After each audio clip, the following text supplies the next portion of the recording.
So you want to know how to pause an action for a set amount of time. That's exactly what the delay node does. Now the reason to use it because sometimes you don't want to fire everything instantly. You might want to wait for a second or so to respawn, play a sound after a delay, or stagger events over time. Now, how we're going to use it? First of all, to call it, you can just click right click and then call delay. And this is the most obvious way to do it. But there is another way. You can just press and hold D and then click left click, and this is a shortcut to call the delay node.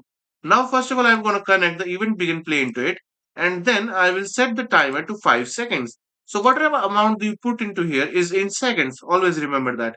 And you can even connect a float node, float variable into it, which can actually randomize the delay node. So for now, we will just keep it the 5 second, and then we will do a print screen. So as you can see, we'll just type hello, and then we will just compile the code, and then make sure you dragged it into the level. I did already.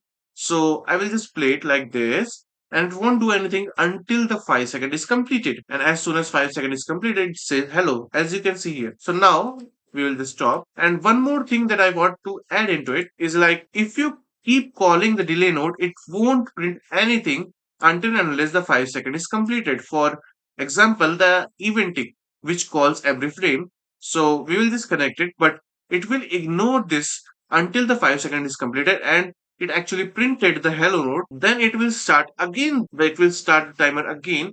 So it will print string after 5 seconds. So see this in action. You just click like this and then I press begin play. And you have to wait 5 seconds, otherwise and it will ignore any other thing. Yeah, as you can see, it says hello, and then it doesn't print it again. It will wait another 5 seconds and print hello. So to see it in action, you can see as it is ignoring, and until the timer is completed, it won't fire.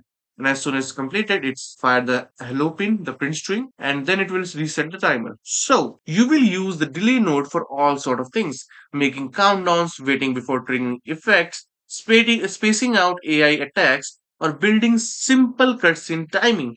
It's one of the simplest and most useful nodes you will find in Unreal Engine.